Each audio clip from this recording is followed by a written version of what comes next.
Namaste and good morning, everyone. Let's start the class with some prayers. Om Guru Brahma, Guru Vishnu, Guru Devo Maheshwaraha, Guru Sakshat Parbrahma, Tasmai Shri Guruve Namaha. Om Bhurvavaswaha, Tatsavitra Bhargo Devasya Dhimahi, Dhiyo Yo Nah Prachodayat. Asto ma satgamya, tamso ma jyotirgamya, mrityorma amritam gamya. Om sahna bhavatu, sahna bhunaktu, saviryam karvavahi, tejasvi navadhitamastu, ma vidvishavahi. Om shanti shanti shanti om. Shiv Puran, we are on page number 69. So this is the answer to the question or the request put in by the rishis to Sut ji. They said that अब आप पार्थिव प्रतिमा की पूजा का विधान बताइए जिससे समस्त अभीष्ट वस्तुओं की प्राप्ति होती है. And abhisht means desired or intended or something which we like. That is abhisht. So it's almost like a sakam bhakti. And parthiv means parthiv pratima. Pratima or the form which is made out of earthly elements. Okay, so puja. So on page 69, प्रत्येक मास के कृष्ण पक्ष की चतुर्थी तिथि को की हुई महागणपति की पूजा एक पक्ष के पापों का नाश करने वाली और एक पक्ष तक उत्तम भोग रूपी फल देने वाली होती है. चैत्र मास में चतुर्थी को की हुई पूजा एक मास तक किए गए पूजन का फल देने वाली होती है. और जब सूर्य सिंह राशि पर स्थित हो उस समय भाद्रपद मास की चतुर्थी को ही की हुई गणेश जी की पूजा एक वर्ष तक मनोवांछित भोग प्रदान करती है. ऐसा जानना चाहिए. श्रावण मास के रविवार को हस्त नक्षत्र से युक्त सप्तमी तिथि को तथा माघ शुक्ला सप्तमी को भगवान सूर्य का पूजन करना चाहिए. ज्येष्ठ तथा भाद्रपद मासों के बुधवार को श्रवण नक्षत्र से युक्त द्वादशी तिथि को तथा केवल द्वादशी को भी किया गया भगवान विष्णु का पूजन अभीष्ट संपत्ति को देने वाला माना गया है. श्रावण मास में की जाने वाली श्री हरि की पूजा अभीष्ट मनोरथ और आरोग्य प्रदान करने वाली होती है. अंगों एवं उपकरणों सहित पूर्वोक्त गौ आदि 12 वस्तुओं का दान करने से जिस फल की प्राप्ति होती है उसी को द्वादशी तिथि में आराधना द्वारा श्री विष्णु की तृप्ति करके मनुष्य प्राप्त कर लेता है.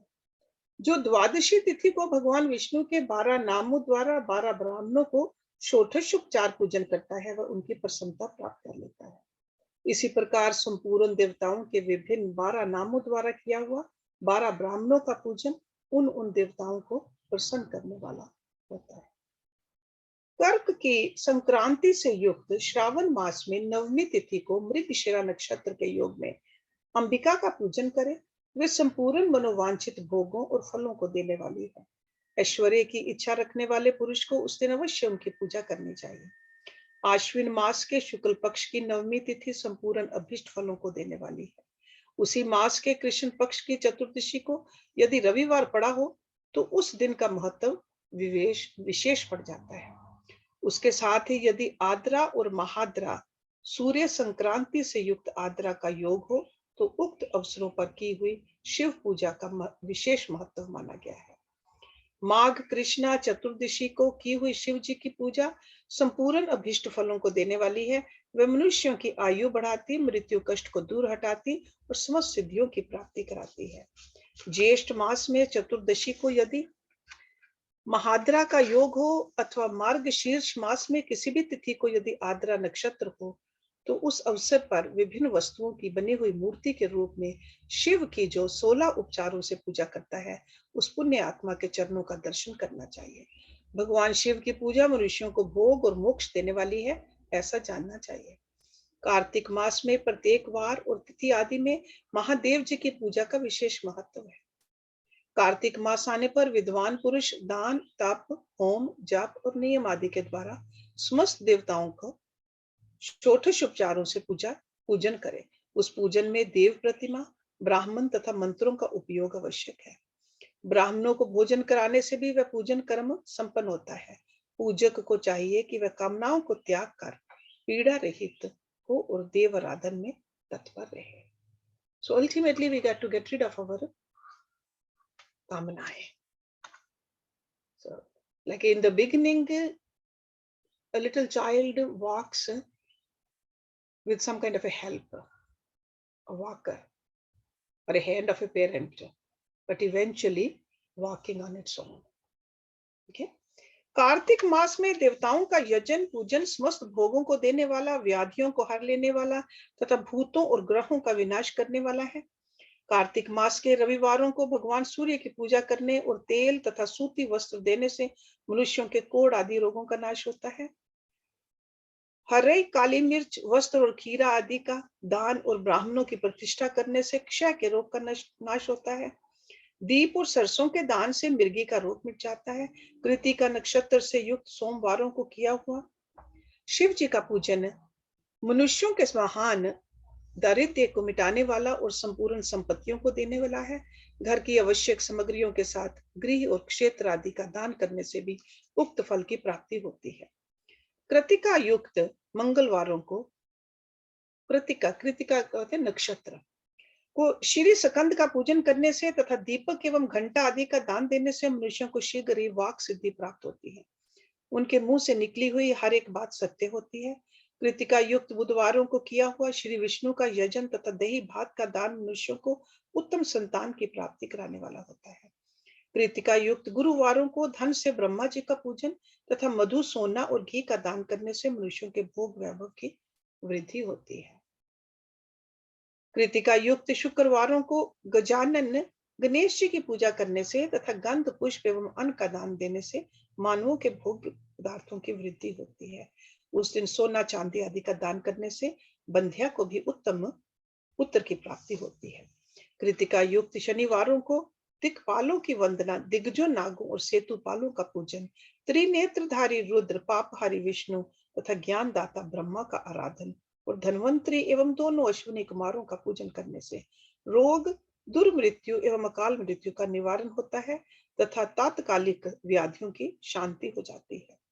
नमक, लोहा, तेल और उड़द आदि का त्रिकटु, फल, गंध और जल आदि का तथा घृत आदि द्रव्य पदार्थों का और स्वर्ण, मोती आदि कठोर वस्तुओं का भी दान देने से स्वर्ग लोक की प्राप्ति होती है।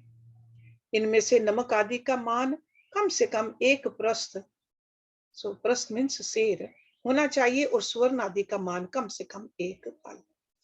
धन की संक्रांति से युक्त पौष मास में उषा काल में शिव आदि समस्त देवताओं का पूजन क्रमशः समस्त सिद्धियों की प्राप्ति कराने वाला होता है। इस पूजन में अगहनी के चावल से तैयार किए गए भविष्य का नैवेद्य उत्तम बताया गया है। पौष मास में नाना प्रकार के अन्न का नैवेद्य विशेष महत्व रखता है। मार्गशीर्ष मास में केवल अन्न का दान करने वाले मनुष्यों को ही संपूर्ण अभीष्ट फलों की प्राप्ति हो जाती है। मार्गशीर्ष मास में अन्न का दान करने वाले मनुष्य के सारे पाप नष्ट हो जाते हैं। वह अभीष्ट सिद्धि, आरोग्य, धर्म, वेद का सम्यक ज्ञान, उत्तम अनुष्ठान का फल, इहलोक और परलोक में महान भोग, अंत में सनातन योग, मोक्ष तथा वेदांत ज्ञान की सिद्धि प्राप्त कर लेता है। जो भोग की इच्छा रखने वाला है वह मनुष्य मार्गशीर्ष मास आने पर कम से कम 3 दिन भी उषा काल में अवश्य देवताओं का पूजन करे और पौष मास को पूजन से खाली न जाने दे। उषा काल से लेकर संगम काल तक ही पौष मास में पूजन का विशेष महत्व बताया गया है। पौष मास में पूरे महीने भर जितेंद्रिय और निराहार रहकर द्विज प्रातः काल से मध्याह्न काल तक वेद माता गायत्री का जप करें। तत्पश्चात रात को सोने के समय तक पंचाक्षर आदि मंत्रों का जप करें। ऐसा करने वाला ब्राह्मण ज्ञान पाकर शरीर छूटने के बाद मोक्ष प्राप्त कर लेता है। द्विचेत्र नर नारियों को त्रिकाल स्नान और पंचाक्षर मंत्र के ही निरंतर जप से विशुद्ध ज्ञान प्राप्त हो जाता है। And पंचाक्षर we learned it earlier, it's Om Namah Shivaya. That is a पंचाक्षर। इष्ट मंत्रों का सदा जप करने से बड़े पापों का भी नाश हो जाता है। सारा चराचर जगत बिंदु नाद स्वरूप है। बिंदु शक्ति है और नाद शिव। इस तरह ये जगत शिव शक्ति स्वरूप ही है। नाद बिंदु का और बिंदु इस जगत का आधार है। ये बिंदु और नाद, शक्ति और शिव संपूर्ण जगत के आधार रूप से स्थित हैं।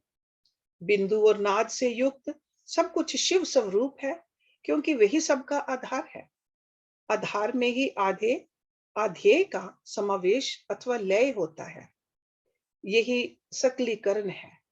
इस सकलीकरण की स्थिति से ही सृष्टि काल में जगत का प्रादुर्भाव होता है। इसमें संशय नहीं है। प्रादुर्भाव क्या होता है? When something gets arisen, created. शिवलिंग बिंदु नाद स्वरूप है, अतः उसे जगत का कारण बताया जाता है। बिंदु देव है और नाद शिव। इन दोनों का संयुक्त रूप ही शिवलिंग कहलाता है। अतः जन्म के संकट से छुटकारा पाने के लिए शिवलिंग की पूजा करनी चाहिए। बिंदु रूपा देवी उमा माता हैं और नाद स्वरूप भगवान शिव पिता। इन माता पिता के पूजित होने से परमानंद की ही प्राप्ति होती है। अतः परमानंद का लाभ लेने के लिए शिवलिंग का विशेष रूप से पूजन करें। देवी उमा जगत की माता हैं, भगवान शिव जगत के पिता। जो इनकी सेवा करता है उस पुत्र पर इन दोनों माता पिता की कृपा नित्य अधिक बढ़ती रहती है। वे पूजक पर कृपा करके उसे अपना आंतरिक ऐश्वर्य प्रदान करते हैं। अतः मनुष्यों, आंतरिक आनंद की प्राप्ति के लिए शिवलिंग को माता पिता का स्वरूप मानकर उसकी पूजा करनी चाहिए। भर्ग शिव पुरुष रूप है। भर्गा शिवा अथवा शक्ति प्रकृति कहलाती है। अव्यक्त आंतरिक अधिष्ठान रूप गर्भ को पुरुष कहते हैं और सुव्यक्त आंतरिक अधिष्ठान भूत गर्भ को प्रकृति। पुरुष आदि गर्भ है। वह प्रकृति रूप गर्भ से युक्त होने के कारण गर्भवान है, क्योंकि वही प्रकृति का जनक है। प्रकृति में जो पुरुष का संयोग होता है, यही पुरुष से उसका प्रथम जन्म कहलाता है। अव्यक्त प्रकृति से महत्त्व आदि के क्रम से जो जगत का व्यक्त होना है, यही उस प्रकृति का द्वितीय जन्म कहलाता है। जीव पुरुष से ही बारंबार जन्म और मृत्यु को प्राप्त होता है। माया द्वारा अन्य रूप से प्रकट किया जाना ही उसका जन्म कहलाता है। जीव का शरीर जन्म काल से ही जीर्ण 6 भाव विकारों से युक्त होने लगता है। भाव विकार क्या होते हैं? दो 6 changes which we know. It's like when we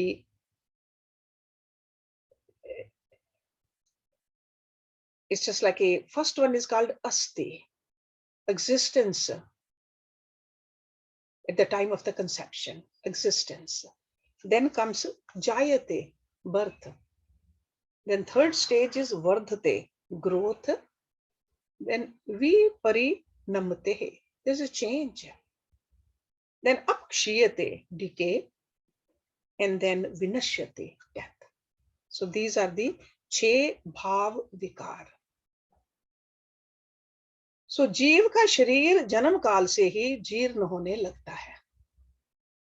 That's why we say that anybody who is born will definitely die also. जीर्ण. इसीलिए उसे जीव संज्ञा दी गई है.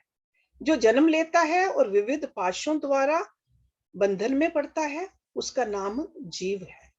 जन्म और बंधन जीव शब्द का अर्थ ही है. अतः जन्म मृत्यु रूपी बंधन की निवृत्ति के लिए जन्म के अधिष्ठान भूत मातृ पितृ स्वरूप शिवलिंग का पूजन करना चाहिए. गाय का दूध, गाय का दही और गाय का ही घी, इन तीनों को पूजन के लिए शहद और शक्कर के साथ पृथक पृथक भी रखें और इन सबको मिलाकर सम्मिलित रूप से पंचामृत भी तैयार कर लें. इनके द्वारा शिवलिंग का अभिषेक एवं स्नान कराएं. फिर गाय के दूध और अन्न के मेल से नैवेद्य तैयार करके प्रणव मंत्र के उच्चारण पूर्वक उसे भगवान शिव को अर्पित करें. संपूर्ण प्रणव को ध्वनि लिंग कहते हैं. स्वयंभू लिंग नाद स्वरूप होने के कारण नाद लिंग कहा गया है. यंत्र या अर्घा बिंदु स्वरूप होने के कारण बिंदु लिंग के रूप में विख्यात है। उसमें अचल रूप से प्रतिष्ठित जो शिवलिंग है वह मकार स्वरूप है। इसी से इसलिए मकार लिंग कहलाता है। सवारी निकालने आदि के लिए जो चार लिंग होता है वह उकार स्वरूप होने से उकार लिंग कहा गया है। तथा पूजा की दीक्षा देने वाले जो गुरु या आचार्य हैं उनका विग्रह आकार का प्रतीक होने से आकार लिंग माना गया है। इस प्रकार अकार, उकार, मकार, बिंदु, नाद और ध्वनि के रूप में लिंग के 6 भेद हैं। इन छहों लिंगों की नित्य पूजा करने से साधक जीवन मुक्त हो जाता है, इसमें संशय नहीं है। ऋषि बोले, प्रभु महामुने, आप हमारे लिए क्रमशः 60 लिंग स्वरूप प्रणव का महात्म्य तथा शिव भगत के पूजन का प्रकार बताएं। So 60 लिंग स्वरूप, what was mentioned in the last line of the last chapter. आकार, उकार, मकार, बिंदु, नाद, ध्वनि. This is 60 लिंग. सूत जी ने कहा, महर्षियों, आप लोग तपस्या के धनी हैं। आपने ये बड़ा सुंदर प्रश्न उपस्थित किया है, किंतु इसका ठीक ठीक उत्तर महादेव जी ही जानते हैं, दूसरा कोई नहीं। तथापि भगवान शिव की कृपा से ही मैं इस विषय का वर्णन करूंगा। वे भगवान शिव हमारी और आप लोगों की रक्षा का भारी भार बारंबार स्वयं ही ग्रहण करें। प्र नाम है प्रकृति से उत्पन्न संसार रूपी महासागर का। प्रणव इससे पार करने के लिए दूसरी नाव है। सो प्रणव, इसलिए इस ओंकार को प्रणव की संज्ञा देते हैं। ओंकार अपने जप करने वाले साधकों से कहता है, प्र मीन्स प्रपंच, न नहीं है वह तुम लोगों के लिए। अतः इस भाव को लेकर भी ज्ञानी पुरुष ओम को प्रणव नाम से जानते हैं। So in other words, it's not only the mantra, but the भाव behind the mantra. इसका दूसरा भाव यूं है, प्र मीन्स प्रशेन, न नयेत व युष्मान मोक्षम इति व प्रणव, अर्थात ये तुम सब उपासकों को बलपूर्वक मोक्ष तक पहुंचा देगा। इस अभिप्राय से भी इसे ऋषि मुनि प्रणव कहते हैं। सो प्रणव क्या है? ओम। अपना जप करने वाले योगियों के तथा अपने मंत्र की पूजा करने वाले उपासक के समस्त कर्मों का नाश करके ये दिव्य नूतन ज्ञान देता है, इसलिए भी इसका नाम प्रणव है। उन माया रहित महेश्वर को ही नव अर्थात नूतन कहते हैं। वे परमात्मा प्रकृष्ट रूप से नव अर्थात शुद्ध स्वरूप हैं, इसलिए प्रणव कहलाते हैं। प्रणव साधक को नव अर्थात नवीन शिव स्वरूप कर देता है, इसलिए भी विद्वान पुरुष उसे प्रणव के नाम से जानते हैं, अथवा प्रकृष्ट रूप से नव दिव्य परमात्म ज्ञान प्रकट करता है, इसलिए वह प्रणव है। प्रणव के 2 भेद बताए गए हैं, स्थूल और सूक्ष्म। एक अक्षर रूप जो ओम है उसे सूक्ष्म प्रणव जानना चाहिए, और नमः शिवाय इस 5 अक्षर वाले मंत्र को स्थूल प्रणव समझना चाहिए।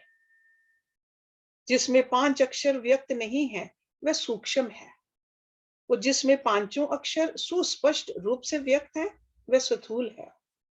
जीवन मुक्त पुरुष के लिए सूक्ष्म प्रणव के जप का विधान है, वही उसके लिए समस्त साधनों का सार है।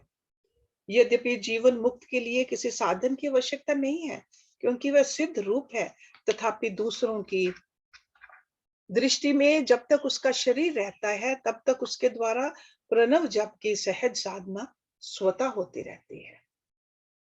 वे अपनी देह का विलय होने तक सूक्ष्म प्रणव मंत्र का जप और उसके अर्थभूत परमात्म तत्व का अनुष्ठान करता रहता है। जब शरीर नष्ट हो जाता है तब वह पूर्ण ब्रह्म स्वरूप शिव को प्राप्त कर लेता है, ये सुनिश्चित बात है। जो अर्थ का अनुसंधान ना करके केवल मंत्र का जप करता है, उसे निश्चय ही योग की प्राप्ति होती है। जिसने 36 करोड़ मंत्र का जप कर लिया हो, उसे अवश्य ही योग प्राप्त हो जाता है। सूक्ष्म प्रणव के ह्रस्व और दीर्घ के भेद से दो रूप जानने चाहिए। अकार, उकार, मकार, बिंदु, नाद, शब्द, काल और कला, इनसे युक्त जो प्रणव है, उसे दीर्घ प्रणव कहते हैं। दीर्घ मीन्स लॉन्ग। वह योगियों के ही हृदय में स्थित होता है। मकार पर्यंत जो ओम है, वह अ, उ, म इन तीन तत्वों से युक्त है। इसी को ह्रस्व प्रणव कहते हैं। अ शिव है, उ शक्ति है और मकार इन दोनों की एकता है। वह त्रितत्व रूप है, ऐसा समझकर ह्रस्व प्रणव का जप करना चाहिए। जो अपने समस्त पापों का क्षय करना चाहते हैं, उनके लिए इस ह्रस्व प्रणव का जप अत्यंत आवश्यक है। पृथ्वी, जल, तेज, वायु और आकाश, ये पांच भूत तथा शब्द, स्पर्श आदि इनके पांच विषय, ये सब मिलकर 10 वस्तुएं मनुष्यों की कामना के विषय हैं। इनकी आशा मन में लेकर जो कर्मों के अनुष्ठान में संलग्न रहते हैं, वे 10 प्रकार के पुरुष प्रवृत्त अथवा प्रवृत्ति मार्गी कहलाते हैं। तथा जो निष्काम भाव से शास्त्र विहित कर्मों का अनुष्ठान करते हैं, वे निवृत्त अथवा निवृत्ति मार्गी कहे गए हैं। प्रवृत्त पुरुषों को ह्रस्व प्रणव का ही जप करना चाहिए और निवृत्त पुरुषों को दीर्घ प्रणव का। व्याहृतियों तथा व्याहृति क्या होता है? It's like a उक्ति और एक कथन, so just like a भू भवा स्वाहा, those are व्याहृति। तथा अन्य मंत्रों के आदि में इच्छा अनुसार शब्द और कला से युक्त प्रणव का उच्चारण करना चाहिए। वेद के आदि में और दोनों संध्याओं की उपासना के समय भी ओंकार का उच्चारण करना चाहिए। प्रणव का 9 करोड़ जप करने से मनुष्य शुद्ध हो जाता है। So 9 crore means unlimited. Okay? It's not that we have to count number wise, just continuously keep on doing it. फिर 9 करोड़ का जप करने से वह पृथ्वी तत्व पर विजय पा लेता है। तत्पश्चात पुनः 9 करोड़ का जप करके वह जल तत्व को जीत लेता है। पुनः 9 करोड़ जप से अग्नि तत्व पर विजय पाता है। तदंतर फिर 9 करोड़ का जप करके वह वायु तत्व पर विजयी होता है। It's like from the gross element, विजय प्राप्त करना means detachment from it. You just rise from the gross to the subtle and subtler and subtlest. फिर 9 करोड़ के जप से आकाश को अपने अधिकार में कर लेता है। इसी प्रकार 9 करोड़ का जप करके वह क्रमशः गंध, रस, रूप, स्पर्श और शब्द पर विजय पाता है। इसके बाद फिर 9 करोड़ का जप करके अहंकार को भी जीत लेता है। इस तरह 108 करोड़ प्रणव का जप करके उत्कृष्ट बोध को प्राप्त हुआ पुरुष शुद्ध योग का लाभ करता है। शुद्ध योग से युक्त होने पर वह जीवन मुक्त हो जाता है, इसमें संशय नहीं है। जीवन मुक्त सदा प्रणव का जप और प्रणव रूपी शिव का ध्यान करते करते समाधि में स्थित हुआ महायोगी पुरुष साक्षात शिव ही है, इसमें संशय नहीं है। पहले अपने शरीर में प्रणव के ऋषि, छंद और देवता आदि का न्यास करके फिर जप आरंभ करना चाहिए। न्यास क्या होता है? It's like whenever we do the havan also, we take the water and we touch different parts of our body. मंत्रों के साथ touching the body. Okay? So chanting the mantra, touching the body and connecting our mind with God. That's a न्यास. फिर जप आरंभ करना चाहिए। अकार आदि मात्रिका वर्णों से युक्त प्रणव का अपने अंगों में न्यास करके मनुष्य ऋषि हो जाता है। मंत्रों के 10 विध संस्कार, मात्रिका न्यास तथा शठस्व शोधन आदि के साथ संपूर्ण न्यास फल उसे प्राप्त हो जाता है। प्रवृत्ति तथा प्रवृत्ति निवृत्ति से मिश्रित भाव वाले पुरुषों के लिए स्थूल प्रणव का जप ही अभीष्ट साधक होता है। क्रिया, तप और जप के योग से शिव योगी 3 प्रकार के होते हैं, जो क्रमशः क्रिया योगी, तपो योगी और जप योगी कहलाते हैं। जो धन आदि वैभवों से पूजा सामग्री का संचय करके हाथ आदि अंगों से नमस्कार आदि क्रिया करते हुए इष्ट देव की पूजा में लगा रहता है, वह क्रिया योगी कहलाता है। पूजा में संलग्न रहकर जो परिमित भोजन करता है, परिमित मीन्स मॉडरेट, बाह्य इंद्रियों को जीत कर वश में किए रहता है और मन को भी वश में करके पर द्रोह आदि से दूर रहता है, वह तपो योगी कहलाता है। So this is a definition of a तपस्या। इन सभी सद्गुणों से युक्त होकर जो सदा शुद्ध भाव से रहता तथा समस्त काम आदि दोषों से रहित हो शांत चित्त से निरंतर जप किया करता है, उसे महात्मा पुरुष जप योगी मानते हैं। सो क्रिया योगी एंड तपो योगी एंड जप योगी। जो मनुष्य 16 प्रकार के उपचारों से शिव योगी महात्माओं की पूजा करता है, वह शुद्ध होकर सालोक के आदि के क्रम से उत्तरोत्तर उत्कृष्ट मुक्ति को प्राप्त कर लेता है।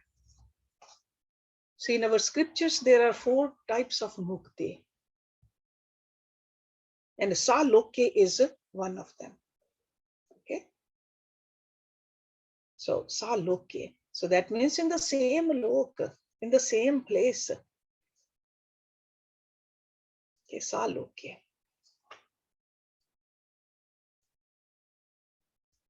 द्विजो, जब मैं जप लोक का वर्णन करता हूं, तुम सब लोग ध्यान देकर सुनो। तपस्या करने वाले के लिए जप का उपदेश किया गया है, क्योंकि वह जप करते करते अपने आप को सर्वथा शुद्ध कर लेता है, निष्पाप, फ्लॉज आर ऑल रिमूव्ड। ब्राह्मणों, पहले नमा पद हो, उसके बाद चतुर्थी विभक्ति में शिव शब्द हो, तो पंच तत्वात्मक नमः शिवाय मंत्र होता है। इसे शिव पंचाक्षर कहते हैं। ये स्थूल प्रणव रूप है। इस पंचाक्षर के जप से ही मनुष्य संपूर्ण सिद्धियों को प्राप्त कर लेता है। पंचाक्षर मंत्र के आदि में ओमकार लगाकर ही सदा उसका जाप करना चाहिए। ओम नमः शिवाय।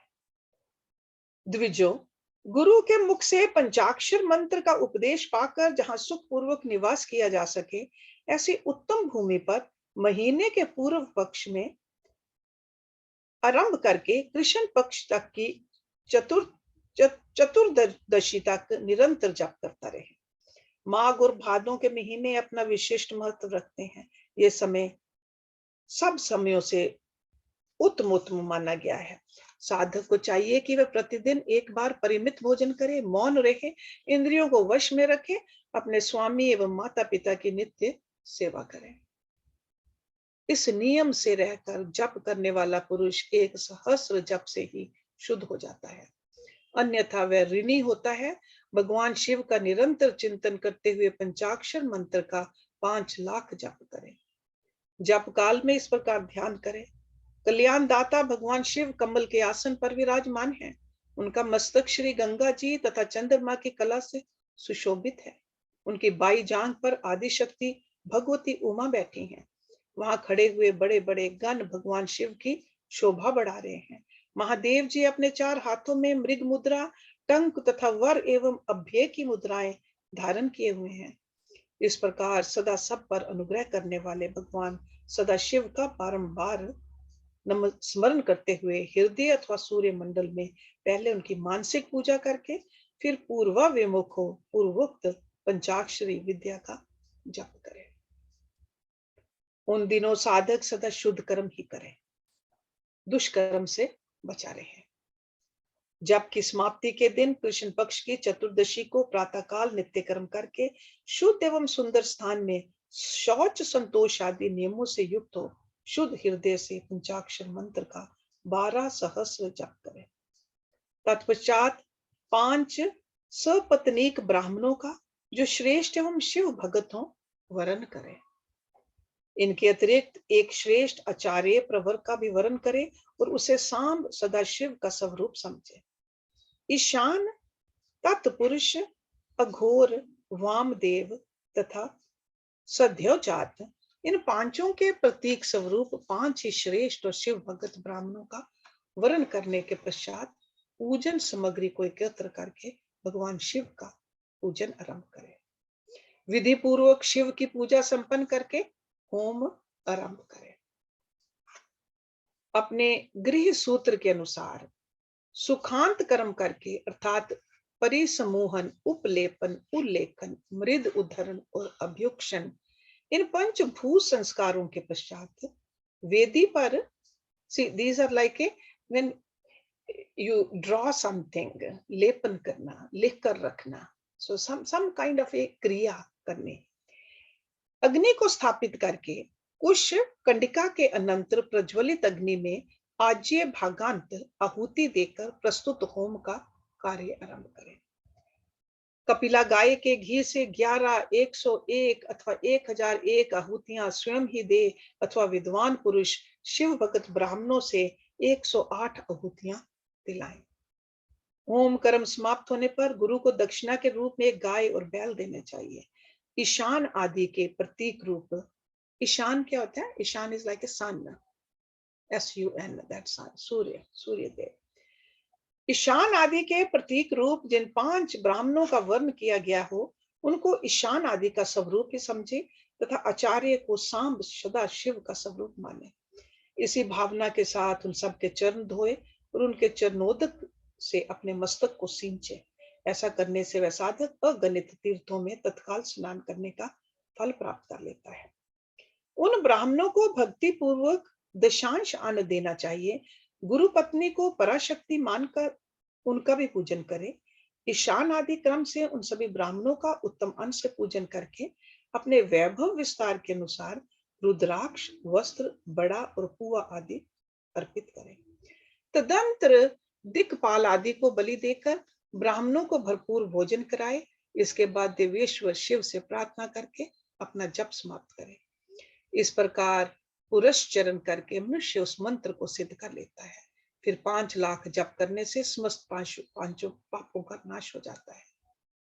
तदंतर पुनः 5 लाख जप करने पर तल से लेकर सत्य लोक तक 14 भुवनों पर क्रमशः अधिकार प्राप्त हो जाता है। यदि अनुष्ठान पूर्ण होने के पहले बीच में ही साधक की मृत्यु हो जाए तो वह परलोक में उत्तम भोग भोगने के पश्चात पुनः पृथ्वी पर जन्म लेकर पंचाक्षर मंत्र के जप का अनुष्ठान करता है। समस्त लोकों का ऐश्वर्य पाने के पश्चात वह मंत्र को सिद्ध करने वाला पुरुष यदि पुनः 5 लाख जप करे तो उसे ब्रह्मा जी का सामीप्य प्राप्त होता है। सामीप्य, सामीप्य is it's like a to be personal associate of a supreme god. Samipya, that's also a kind of a moksha. So you are so close to God. Samipya. पुनः 5 लाख जप करने से सारूप्य नामक ऐश्वर्य प्राप्त होता है। सारूप्य, having the same bodily features as those of the Lord. सारूप्य। 100 lakh जप करने से वह साक्षात ब्रह्मा के समान हो जाता है। इस तरह कार्य ब्रह्म का सायुज्य प्राप्त करके, सायुज्य क्या होता है? Merging in Brahma. Okay, so these are like a different categories of moksha. So sarupya, samipya, sayujya. वह उस ब्रह्मा का प्रलय होने तक उस लोक में यथेष्ट भोग भोगता है। फिर दूसरे कल्प का आरंभ होने पर, कल्प क्या होता है? 1 day of ब्रह्मा, वह ब्रह्मा जी का पुत्र होता है। उस समय फिर तपस्या करके दिव्य तेज से प्रकाशित हो वह क्रमशः मुक्त हो जाता है। पृथ्वी आदि कार्य स्वरूप भूतों द्वारा पाताल से लेकर सत्य लोक पर्यंत ब्रह्मा जी के 14 लोक क्रमशः निर्मित हुए हैं। सत्य लोक से ऊपर क्षमा लोक तक जो 14 भुवन हैं वे भगवान विष्णु के लोक हैं। क्षमा लोक के ऊपर शुचि लोक पर्यंत 28 भुवन स्थित हैं। शुचि लोक के अंतर्गत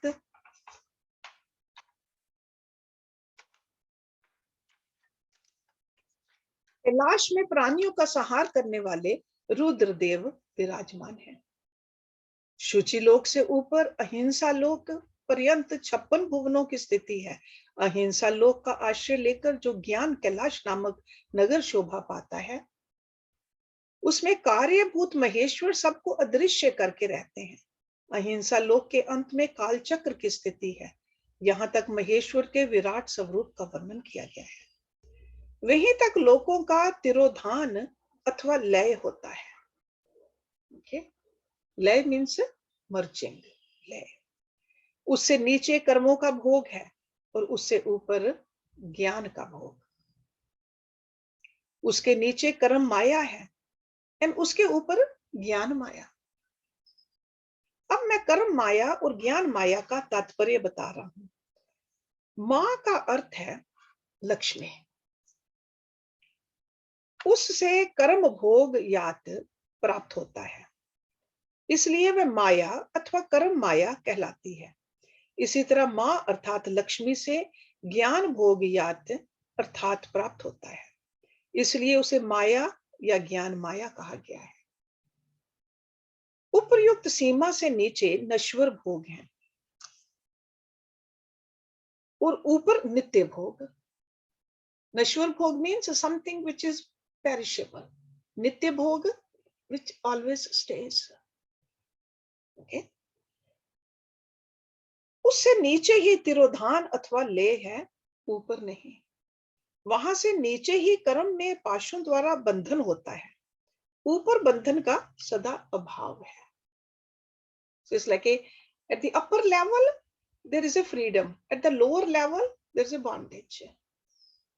उससे नीचे ही जीव सकाम कर्मों का अनुसरण करते हुए विभिन्न लोकों और योनियों में चक्कर काटते हैं।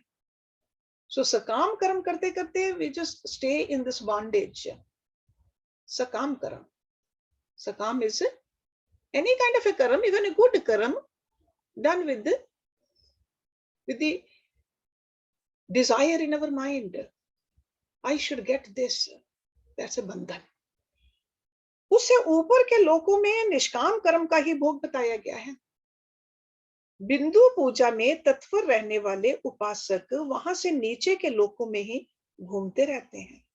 उसके ऊपर तो निष्काम भाव से शिवलिंग की पूजा करने वाले उपासक ही जाते हैं।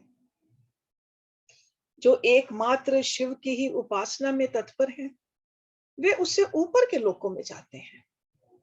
वहां से नीचे जीव कोटि हैं और ऊपर ईश्वर कोटि। नीचे संसारी जीव रहते हैं और ऊपर मुक्त पुरुष। नीचे कर्म लोक है और ऊपर ज्ञान लोक। So that's why as a human beings is called we are in a karma yoni. ऊपर मद और अहंकार का नाश करने वाली नम्रता है। वहां जन्म जनित तिरोधान नहीं है। उसका निवारण किए बिना वहां किसी का प्रवेश संभव नहीं है। इस प्रकार तिरोधान का निवारण करने से वहां ज्ञान शब्द का अर्थ ही प्रकाशित होता है। आदि भौतिक पूजा करने वाले लोग उससे नीचे के लोकों में ही चक्कर काटते हैं। जो आध्यात्मिक उपासना करने वाले हैं वे ही उससे ऊपर को जाते हैं। ओके, आदि भौतिक मीन्स दिस वर्ल्डली थिंग्स, आध्यात्मिक इज रिलेटेड टू द आत्मा। जो सत्य अहिंसा आदि धर्मों से युक्त हो, भगवान शिव के पूजन में तत्पर रहते हैं, वे काल चक्र को पार कर जाते हैं। काल चक्रेश्वर की सीमा तक जो विराट महेश्वर लोक बताया गया है, उससे ऊपर वृषभ के आकाश में धर्म की स्थिति है। वह ब्रह्मचर्य का मूर्तिमान रूप है। वृषभ is like A taurus, the bull वृषभ। उसके सत्य, शौच, अहिंसा और दया ये 4 पाद हैं। वह साक्षात शिवलोक के द्वार पर खड़ा है।